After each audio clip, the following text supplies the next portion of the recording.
Hi hello friends, welcome back to my channel. Voting results అయితే చూద్దామండి.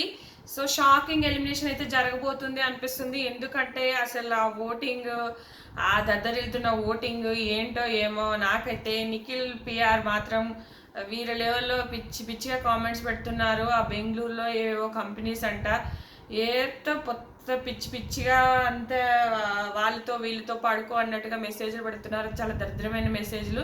నేను వేరే వాళ్ళ రివ్యూవర్స్ కింద కూడా నేను చూశాను. ఘోరం అబ్బా, అంత పిఆర్ ఏంటో అంత పిచ్చి పిచ్చిగా పెట్టేస్తున్నారు. అదే ఈ లాస్ట్ టైంలో పిచ్చి పిచ్చిగా కామెంట్స్ పెట్టి వరస్ట్ చేద్దామని చూస్తున్నట్టున్నారు. కానీ వరస్ట్ అబ్బా, యాక్చువల్గా నిఖిల్కి నాకు ఆ జెన్యున్ ఫ్యాన్స్ కన్నా పిఆర్ ఫ్యాన్స్ ఎక్కువ ఉన్నారని నా ఫీలింగ్. ఎందుకంటే అంత too much targeting, too much మాటలు, ఆ టూ మచ్ అతను తప్పు చేసినా తప్పనరు, ఒప్పు చేసినా అసలు ఒప్పు ఎక్కడ చేశాడో నాకు అర్థం కాదు. ఆ టాస్క్లు ఆడము, ఇట్లా నల్లికుట్లో లెక్క మెత్త మెత్తగా ఉండడం, తన పాయింట్ ఏంటో పెట్టడు, తను ఏంటో పెట్టడు, తన మైండ్లో ఏముందో పెట్టడు. నలుగురు చేతులు ఎత్తినాక ఐదో చేతి ఎత్తుతాడు. తనకి ఏంటి అనేది తన క్లారిటీయే లేదు. గౌతమ్ అదే మాట్లాడతాడు ఈరోజు. నువ్వు నలుగురు చేతెత్తినాక నువ్వు చేతెత్తుతావు, నీకంటూ ఒక ఒపీనియన్ లేదు. ఒకవేళ అక్కడ తేజాన్ని సెలెక్ట్ చేస్తే కూడా నీ పాయింట్ ఏంటనేది కూడా నువ్వు పెట్టవు. ఒక టాస్కులు ఒకటి ఇచ్చి పడేస్తావు, ఎవడేమన్నా కానీ ఆ టాస్కులో సావని బతకని, అదొక్కటి జనాలకు నచ్చింది. నిఖిల్ తోపు, నిఖిల్ తురుము, నిఖిల్ ఇది. పెద్ద పెద్ద రివ్యూవర్సే ఇంకా నిఖిల్ గురించి మాట్లాడితే, ఇంకా మేము మామూలు వాళ్ళని మాట్లాడితే మా కింద ఇష్టం ఉన్నట్టుగా కామెంట్స్ పెడుతున్నారు. దరిద్రం అబ్బా, నేను చెప్తున్నాను కదా. అసలు ఇంత అన్యాయం నేను ఇదివరకు బిగ్ బాస్ షో చూసేదాన్ని. ఇప్పుడు ఒక బిగ్ బాస్ షో చూసి యాజ్ అ రివ్యూవర్గా నేను ప్రతి పాయింట్ గమనించి నేను మాట్లాడుతున్నాను. నాకు వచ్చేదే చాలా తక్కువ. నేనంటే లక్షలు తీసుకున్నానంట, కోట్లు తీసుకున్నానంట, ఓ దిక్కు ఓరే దాయినా. నేను 3 నెలల నుంచి చేస్తున్నా, నాకు ఒక శాలరీ కూడా వాళ్ళే. ఏదో నాకు ఆ బిగ్ బాస్ షో మీద ఇష్టంతో చేస్తున్నా తప్ప నాకు ఏదో రావాలని కాదు. నా పాయింట్ నేను పెడితే నాకు కొంతమంది నా వ్యూస్ చూసి కొంచెమైనా రియలైజ్ అవుతున్నాను తప్ప నాకు ఇక్కడ ఏమీ లేదు. దానికి నచ్చినట్టుగా తోచినట్టుగా పెడుతున్నారు అబ్బా కామెంట్స్. అసలు వర్స్ట్ కామెంట్స్.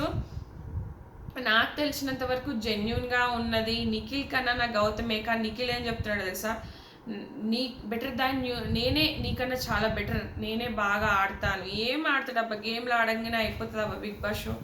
అర్థం చేసుకోండి. అక్కడ ఆయన ఎన్ని మాస్కులు, ఈరోజు మాస్క్ తీసి మాట్లాడిండు, అది జనాలకు కనబడతలేదా? ఇన్ని రోజులు ఎందుకు మరి మాస్క్ పెట్టుకొని ఉన్నావు?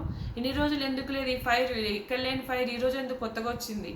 ఇదెందుకు ఇట్లా ఎగిరెగిరి ఇటు మాట్లాడుతున్నాడు? గౌతమ్ అట్ట అటు చూసుకుంటా ఇటు చూసుకుంటా మాట్లాడతారు, కెమెరాలను చూసుకుంటా మాట్లాడతారు. నువ్వు మాట్లాడు కెమెరాలను చూసుకుంటా.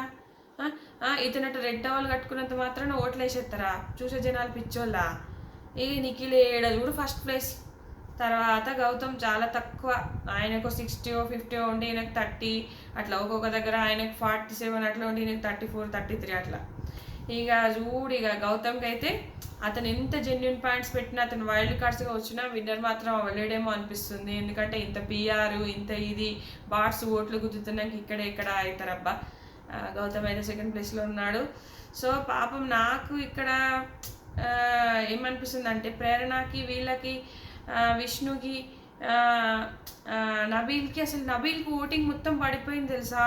నబీల్ ఎలిమినేషన్ దగ్గరలో ఉన్న, నేను అదే చెప్దాం అనుకుంటున్నా.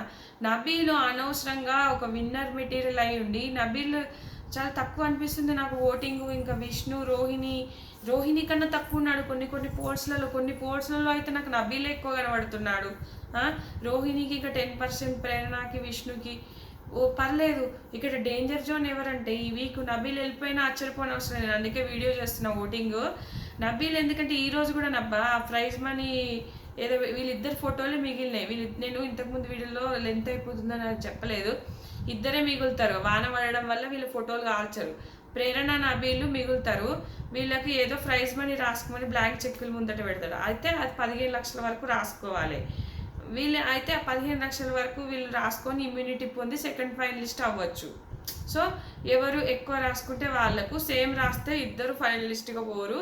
సో మళ్ళీ ఆ అమౌంట్ కూడా మీకు విన్నర్ అమౌంట్ నుంచి డిడక్ట్ అయిపోతుంది అని చెప్తాడు. చెప్పంగానే ఇక్కడ ఇద్దరు ఒక అమౌంట్ రాసి అయిపోయింది అంటారు, బయటకు పోతారు. ఇంకా బయట ఇక్కడ గౌతమ్ చెప్తాడు, మీరు ఈ అమౌంట్తో కాదు, మీరు స్ట్రాంగ్ ప్లేయర్స్, మీరు ఖచ్చితంగా సేవ్ అవుతారు, సో ఇది వద్దు ఇది అంటారు. తర్వాత నిఖిల్ కూడా ఒక్కొక్క పైసా సంపాదించుకున్నాం ఎందుకు ఇట్లా వద్దు అనగానే నబీల్ అంటాడు, ఇద్దరం డ్రాప్ అయిపోదాం, ఒక్కరం కాదు ఇద్దరం డ్రాప్ అయిపోదాము, ఎందుకంటే ఏ ఒక్కరున్నా కూడా అమౌంట్ డిడక్ట్ అయిపోతుంది, సో ఇద్దరు అయితే నేను ఓకే అంటాడు. సరే అని చెప్పేసి ఇంకా ప్రేరణ ఏడ్చుకుంటా సరే అని ఇంకా మేము క్రష్లో వేసేస్తామని అంటారు. అనగానే మీరు అమౌంట్ చూపండి అంటే నబీల్ 15 లక్షలు రాసిండు. ఒవ్వా ప్రేరణ ఏమో 50 లక్షల కన్నా ఎక్కువ ఎంత ఉందో అంత 4.5 లక్షలు 4,30,000 మరి రాస్తుంది. ఇక్కడ అందరు ఏమనుకుంటారు, గౌతమ్ కానీ అవినాష్ కానీ నబీల్ అసలు రాయడు, అసలు అమౌంటే రాయడని వీళ్ళు అనుకుంటారు. ప్రేరణ రాస్తుంది ఖచ్చితంగా అంటది. ప్రేరణ రాస్తుంది అబ్బా, ప్రేరణ అదే యాటిట్యూడ్, ఎందుకంటే తనకే రావాలి, తనే గెలవాలి, తనే ఉండాలి టాప్ 5లో అని ఒక కోరిక ఉంది. ఆ కోరికతోనే సెల్ఫ్ రెస్పెక్ట్ వదిలి గౌతమ్ను పోయి అడుగుతుంది. గౌతమ్ను పూచిక పుల్లలా తీసేసి పురుగును చూసినట్టు చూసి గౌతమ్ని నా ఫోటో కాల్చకపోయాని అడుగుతుంది ప్రేరణ. ఇక ప్రేరణ గురించి నేను తమ్నేల్ మీద పెడితే ప్రేరణ పిఆర్స్కు కోపం వచ్చి పిచ్చి పిచ్చి కామెంట్స్ అన్నీ పెడుతున్నారు. వరస్ట్ అబ్బాయి ఇది కామెంట్స్ పెట్టడం, నాకు నచ్చింది నేను మాట్లాడతాను, నా రివ్యూ నచ్చకపోతే చూడకండి అయ్యా, ఎందుకు చూస్తారు, ఓ మీరు నాకేం 1000 వ్యూస్ వస్తలేవు, నాకేం లక్షలు వచ్చి పడతలేవు, నచ్చిన వాళ్ళు చూడుర్రి, నచ్చిన వాళ్ళు చూడకుర్రి, అది మీ ఇష్టం. నచ్చిన వాళ్ళు లైక్ చేసి చూస్తే నా నా నా రివ్యూ నచ్చటోళ్ళు నచ్చుతుంది, అంతే కదా. అక్కడ ఆమె రాస్తే నబీలు మళ్ళా కెమెరాలకు చెప్పుకుంటాడు ఏదేదో రాత్రి అందులో, అయ్యో నేను ఇక్కడ తనకంటే నేను ఎక్కువ రాయాలి అన్నట్టుగా నేను రాసిన, నాకేదో స్వార్థం లేదు, స్వార్థంతోనే రాసిండు. అక్కడ ప్రేరణ ఏడబోతుందో అని చెప్పేసి ఈయన స్వార్థంతో రాసిండు. ఈయన ఎందుకు రాయాలబ్బా, అసలు అసలు విన్నర్ మెటీరియల్ అనుకుంటే జోకర్ మెటీరియల్ అయిపోయింది నబీల్ మొత్తానికి నాకు అనిపిస్తుంది. ఆ నిఖిల్ వెనకాల తిరుక్కుంటా గౌతమ్ నన్ను ఇట్లా జెన్యూనిటీ లేదు, అది లేదు, నేను హెల్ప్ చేసిన ఇవన్నీ అనడానికి అవి చెప్పుకుంటుండు, నేను అట్లా స్నేక్ లెక్క అంటావు. అవును మరి నువ్వు ఒక్కొక్క వీక్ ఒక్కొక్క లాగా ఉంటున్నావు, నీకు అర్థం కావట్లేదా? ఒక వీక్ గౌతమ్తో ఉంటావు, ఒక వీక్ అవినాష్ వాళ్ళతో ఉంటావు, ఒక వీక్ నిఖిల్ వాళ్ళతో ఉంటావు, నిఖిల్ వాళ్ళ మీద కోపం మొత్తం వీళ్ళతో ఉంటావు, వీళ్ళ మీద కోపం మొత్తం వాళ్ళతో ఉంటావు. ఇది అక్కడ సృష్టిలోకి కనబడదా?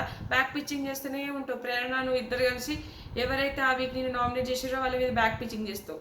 విష్ణు చేస్తే విష్ణు మీద బ్యాక్ పిచ్చింగ్, గౌతమ్ చేస్తే గౌతమ్ మీద ఈ విష్ణు ఏందబ్బా నాకు అర్థం కాదు, గౌతమ్ మీద వాడు ఏడుస్తుంది ఊకే. నువ్వు ఎట్లా విన్నర్ అవుతున్నావు, నిన్నెట్లా అప్రిషియేట్ చేస్తుర్రు, నువ్వేం ఆడినావు అని, నువ్వు ఇన్ని రోజులు ఉన్నావు, నువ్వేం ఆట ఆడినావు అని అంటది గౌతమ్, నువ్వేం ఆడినావు ఇన్ని రోజులు. ఈమెకు ఓటేసేటోడు ఎవడో మొక్కాలే, అసలు ఈమెకి ఎవరు వేస్తారో నాకు అర్థమవుతుంది. ఈమెనే ఆడింది ఆ పృథ్వీ చుట్టూ తిరగడం తప్ప, ఈమెకే ఓట్లు వేసిన వాళ్ళు గౌతమ్కి వేయరా? ఇక చూడిగా ఏం మాట్లాడుతావు, నువ్వేం మాట్లాడినావు కనబడతలేవు, నువ్వు ఎక్కడ ఇచ్చేసినావు కనబడతలేవు అంటున్నారు. ఏం చెప్తాం. నిఖిల్ రోహిణిని ఫోటో కాల్ చేస్తాడు, ఏంటి నువ్వు ఇన్ని రోజుల నుంచి నామినేషన్స్ లేవు, నువ్వు డిజర్వ్ కాదు అట. మరి ఇన్ని రోజులు ఆట ఆడింది ఏంటి? నబీలు అంటే నువ్వు ఇక్కడ కూడా మళ్ళీ గ్రూప్ గేమ్ ఆడుతున్నట్టే కదా, అక్కడ క్లియర్గా తెలిసిపోతుంది. మళ్ళీ గ్రూప్ గేమ్ అంటే పోట్రై చేస్తున్నావు మళ్ళీ గౌతమ్ మీద పడతారు, ఇది వాళ్ళ రియాలిటీ. గౌతమ్ అన్నందుకు చెప్ప వగలగొట్టుటోడంట. అవును మూసుకొని కూర్చో అని అంటే మూసుకొని నొక్కు అని అన్నాడు. యష్మిని వాడుకుంటామంటే నువ్వు వాడుకున్నావు యష్మిని తేజ అని అన్నావు. అక్కడ నిఖిల్ కూడా అన్నాడు, నిఖిల్ నీ అమ్మ అని అంటాడు ఇటు తిరిగి, అది ఎవరు కనబడతలేదా? ఏంటో ఏమో అబ్బా అంతా అసలు అన్యాయం. పెద్ద పెద్ద పిఆర్లు కూడా చిన్న తప్పును పెద్దగా చేసి చూపిస్తారు. గౌతమ్ చెయ్యని తప్పుకు చేయగా ఒక మాట అన్నాడు, యష్మిని వాడుకున్నావు అన్నందుకు. యష్మి కూడా ఒకప్పుడు సోనియాని పృథ్వీని గౌతమ్ పెట్టుకొని ఆడుతున్నావు, వాళ్ళని వాడుకుంటున్నావు అన్నట్టుగా మాట్లాడింది. అది తప్పు కాదు, ఇప్పుడు ఇది తప్పు అవుతుంది. ఇది ఫ్రెండ్స్ ఈ వీడియో. సో నబీల్ అయితే డేంజర్ జోన్లో ఉన్నాడు, హెల్మెట్ అయినా ఆశ్చర్యపోయిన అవసరం లేదు. సో మీకు నచ్చిన వాళ్ళకైతే ఓట్స్ వేసుకోండి ఫ్రెండ్స్. Thanks for watching.